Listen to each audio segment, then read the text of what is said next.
DJ Valentino here with Johannes, lead vocalist of Avatar. How are you doing today, Johannes? I'm doing good. In this day and age, that is a much bigger question than it was last year, but I'm doing good. Definitely. The world is changing so much month by month. How are you handling and passing the time in quarantine in the midst of this pandemic? Well, still so far into it, like I've been able to stay very, very busy. Both me and my wife can do our job from home. Now, hitting the fall, there's a very clear aspect of my job that I won't be able to do from home. But we are trying to be as inventive as possible with just how to continue being a band while waiting to do what we are actually, you know, aspire to do. Um, but yeah, so it's been, the promotional work for the album, and we start to increase our just social media presence in terms of just, hey, what can we stream? And, doing things like that. In between there, it's been summer, and I live in a place with pretty sights, close to water, and have a dog that needs to walk, and been trying to step up the whole fitness game, like, because the thing is, once we hit the road, it's gonna be ring rust. No matter, like, I could train now for a marathon and still go on the stage for the first time, it's gonna blow me up because it's just a different creature, and I want to fight that as much as possible and return to stage in a better condition than I left it, basically. So it's all still very, the aim is still at the same goals that it would have been if we would have been touring now. Definitely, definitely. And especially like a band like you where your live shows are like world renowned and everybody they talk about like one of the best live bands in the metal industry is Avatar. So to almost like have to do an album promotion without that's got to be a weird new experience for you. Yeah, well, and the real experience is starting now. I think we had our first show of the tour 2 days ago, so to speak. That didn't happen. We had 5 shows during this. We intended on not doing many shows this summer that passed. So we lost 6 shows this far, and I guess show number 7 is happening today. So that hasn't quite kicked in. It's during the fall I'm going to start feeling it. I know I need to deal with it then, but I have become pretty good at accepting things for what they are, and we just have to do something else in the meantime. Like, it's nothing is indicating that we're not going to tour again. You know what I mean? That's going to happen eventually, and when it does, for that first couple of months when we all get to go to shows again, I guess it's going to be that feeling all over again. Remember your first concerts with a band you really, really liked? All of us is going to have that for a year. So I choose to just see it from that perspective for now, because what else can you do? That's a very good point. It's like it's out of our hands, and it's not like concerts are never coming back. It's just you got to wait a little bit. Well, I don't know if it's completely out of our hands. People still need to, cough into their sleeves, wash their hands, start to think about how this could happen to begin with, and what we can do to have it not happen again. And there's a responsibility and evaluation of these times to be had. But whatever is going to happen, it's going to take some time. Definitely, definitely. Yeah, I've seen a lot of posts and signs everywhere like, wear a mask. I want to go to concerts again. So yeah. I feel you. So now switching gears and going into the brand new album, just came out today. Happy release day, by the way. This is super awesome. Hunter Gatherers. How does it feel to have it out in the world right now? It feels great. The thing, as we did, because usually it's not that it usually feels bad. It's a good feeling every time. However, as we did this, as we did this whole thing of leaking the album slightly before release ourselves and having that stream, there was a moment tied to it. It is kind of like when you count down on New Year's Eve, that boom, there it happened. That was a collective thing happening. Lots of people, thousands of people participating in that first time listen together, which made it that there was a little, a line to cross in the sand. So that made it feel much more real than it usually does. It's kind of otherwise it's been this oh, I guess the album is out now. You know, like okay, it's out, it's out. Okay, I guess time to Google myself. You know, that kind of weird thing. And even worse, like Stranger on the last two albums, we were already on the road when those Mm. came out. Meaning, so you're 1 week into the tour and like, it's today. Oh, it's out today. Oh, okay. Hey, should we listen to it? Nah. So now, so it felt very special this time for that reasons. Aside from it obviously being a very special album to us. And that's a good point. Like if you have like a listening party, pre-pandemic times, it's probably limited to just that one state, London, New York or whatever. Yeah. Whereas now everybody is so connected with like Zoom, Skype and all that's been going on that the Mm. entire Avatar fan base can kind of rejoice with you as it's coming out. Yes, exactly. And yeah, no, that's exactly it. And I guess we're gonna. I can see us keep doing it also post pandemic to do one version of this or another. You know, it was a nice moment to have. Like I know people appreciated it, but it's really something. There's something to be said about how much we in the band appreciated it. Yeah, definitely. Well put, well put. I love it. So now, correct me if I'm wrong. You guys recorded this album in beginning of 2020, correct? No, late 2019. Late We did the 2019. vocals early 2020. Gotcha. So when you were recording this record, obviously no one had any idea what was going to happen. Did you Exactly. have certain promotional stuff that you just couldn't do because of the pandemic? Certain things that you had planned? Yeah, like I mentioned, we were I would have been on tour today, Mm. and also originally the album was meant to come out in May, I guess originally.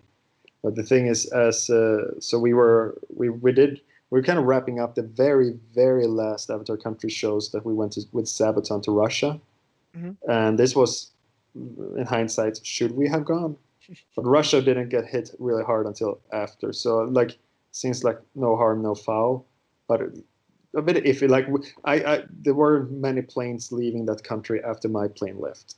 You know, it was Yeah. really when things shifted, and we were there, and we were having a meeting over the phone with our management to have them talk to the label. Like, if we want to release the album when we're reaching a plan, we need to know that today. And then was the sense of, but we don't know how bad this will be. Like was really chaotic, so we need to hold off on the release. Like there was never a question of waiting until the next year or something like that, because people knew we had made the album. This album is about the here and now for us in our own lives. So and would just have been very dishonest and also very wrong just to hold off on it that long. But there are some practical office stuff that needs to happen Mm. if you want to put out an album. And those things we weren't sure, can we even do that? So we had to wait a little and wait a little before we say, yeah, the album can actually come out. And so that pushed it now into August. So that changed a lot of it. And then, usually when an album comes out, I go on a plane and I meet some people for interviews in person as well, and get to feel very special and famous for a day or two. Mm. And that didn't happen. But Zoom and Skype is better for the environment, so that's Mm. also all good. And now we were supposed to be on tour, and that obviously cannot happen. Oh, and another thing is the music videos that became. Ah. We had filmed all of it before all this happened, except that Sounds at Age of Apes had a story that didn't turn out good enough once it was filmed and we started to go through edit post-production. It's like this doesn't hold up, so we had to come up with something new for that one. Same with Colossus, but the other way around. The story part we felt was nailed, but the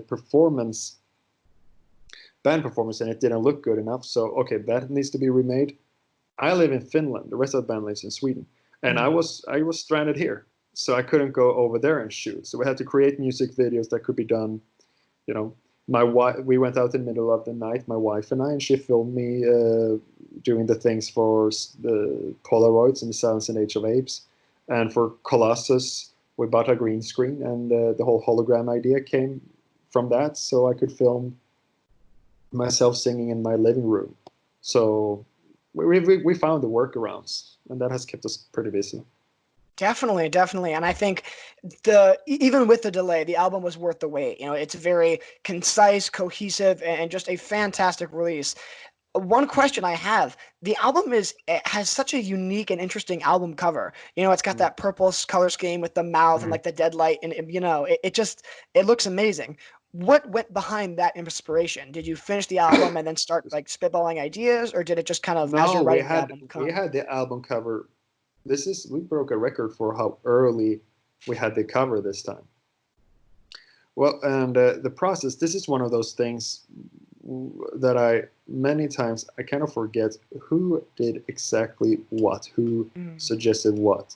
This might have been a lot of Johan, our photographer and music video guy. yeah. Everything we do a lot of work together with him, and it might have started with him or me, but it doesn't feel like I honestly don't remember. But like what it grew up to be is again with an album title Hunter Gatherer, the idea of this ball of energy, an album that's kind of deals with like what does it mean to be human right now, Mm, as like the human as an animal hasn't changed much compared to how much we have changed our own environment, yeah. and compared to how much things are changing and going to change in the immediate future. So, and trying to deal with where we come from, where we're going, what does it mean to be a human right now? So, it's a lot of lamenting on inner nature and that inner being, what is actually going on inside us, represented by this ball of energy that also kind of connects to um, the band name Avatar being a manifestation of a disguise, and for us that means the idea of hidden potential, hidden power, untapped power inside a human being, and again a ball of energy representing that is what comes out, and then this purely the aesthetic of me screaming pink laser into your face or whatever. Just the aggressive, over the top approach of the music of this album. And one of the things I noticed with Avatar, every album you guys have has like such a unique color scheme and color palette. And this one obviously has like the pink and purple kind of aesthetic. When you're writing the music, did you feel kind of like what the aesthetic was going to be of the album? Um, yeah, like I said, because yeah, I guess we did because Mm. the not from on a song by song basis, and not necessarily feeling over the well. This is pink, man.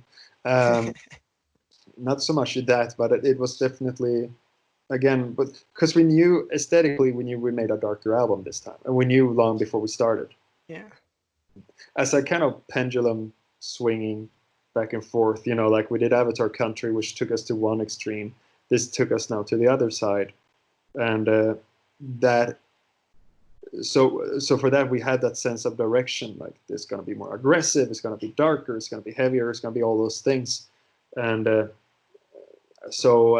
that sense of direction was there from very early on, which again is the reason why we could even come up with the album cover this early. Hail Mm. the Apocalypse was a scramble, like Yeah. nothing, like you have no idea.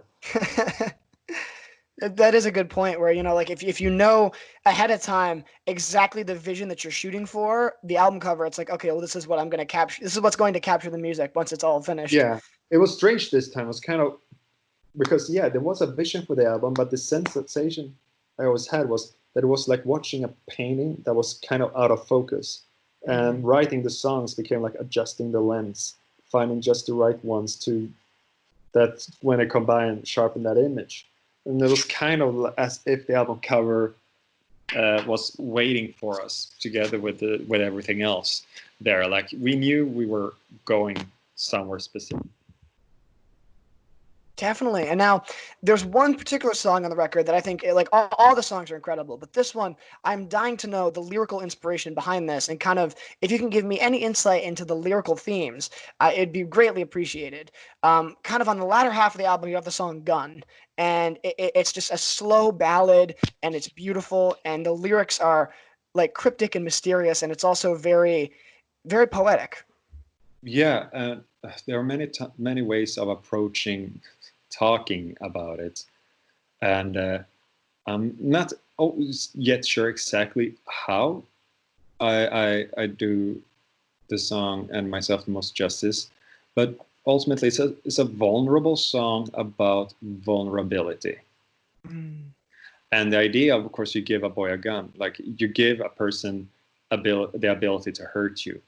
It makes it a song also about trust and about opening up and how trust can be weaponized, I guess. So that's part of the story. And I also feel it's one way to talk about it's a song about losing. Not so much loss, it's not necessarily that someone passed away, that kind of Mm. loss that or mourning, but it's specifically about losing as another fitting word for it. So confronting those emotions is processing that, I guess, like has a lot to do with I guess personal fears of mine, but but I guess the best way, again, a vulnerable song about vulnerability. Definitely, definitely. And I also think it's super fascinating how, like, I get that overall arching theme throughout the whole record of that, being vulnerable, even from the opening track until the very end with Wormhole. It's very, I see it. I see it. Yeah, vulnerable and maybe also accountable, because that's the thing when getting into this level of aggressive music again, in a way, I start to reflect upon what it's like now and the age we're in now to almost to deal with angst and to deal with anger and to be aggressive musically. What that is now compared to what it was when we were younger, when we were in our very, very early 20s. And comparing our works from back then, if you take an album like Schlachter or something, and how if our albums were to be horror movies, Schlacht would have assaulted you with a hammer. It would have bashed your skull in with a hammer. So very violent, extreme, and gruesome, quite inefficient, yet spectacular. Fast forward now, once a bit older, and also dealing with the angst and the anger and everything with another sense of accountability. I guess comes with just you're accountable in a different way when you're older, and you realize you are, but still going there with it. It means that there's another level of articulation on this album, I would say, and that means that the killer of this album is more a Hannibal Lecter character. He has more control, and he knows his way around a scalpel, and he knows where to stab or cut once for maximum damage. And that is a specific distinction where I feel like, again, like this album has that weird, yeah, I think it's our best articulated album that really became what it was meant to be. Whether we knew it or not is irrelevant, but just that the songs truly are the songs they are. That sounds okay. That sounds a bit. It's hard to explain, but yeah. Yeah, no, I definitely understand it, and I see what you mean in the sense that, like, you articulated every emotion and vulnerability that you wanted to articulate. So I got one more question for you today. Was it difficult to go into the studio and make yourself more vulnerable, like with this time around? Obviously, Avatar's had one of the most consistent, like every 2-3 years, you guys are releasing an album. You guys have never taken like a break. So it might be easier, but specifically with this record, as you said, it's one of the most well fleshed out records. Was it difficult to kind of get yourself in that right headspace when recording? Not really, and I guess that has to do with that that the process leading up to recording the album, the writing process, we made sure to have a bit more time carved out for it, and the mantra was trust the process. And so all the ideas had matured quite a bit as we entered the studio. That combined with the fact that every album to me has been like peeling off another layer of bullshit, like just finding a new level of honesty and sincerity. Every album has been as honest as they possibly could have been at that day and age. But you know, every time there's another layer to remove. The older you get, the more layers hopefully go away. And you know, 8 layers gone now with 8 albums, so there are about 2 millions left to go before I'm a complete human being. But and that is something I have come to really love about this process and embraced about this. So it's such a part of it. So I'm so ready for it when it's time now. I'm very comfortable with discomfort at this point. Well put, well put. Well, thank you so much again for talking with me today. We really appreciate it. On WSOU, we will be playing the album all week, supporting it, hyping it up. We're super excited about it. And yeah, thank you for talking with me today. Well, thank you very much. And, you know, wash your hands and stay safe and see you on the road.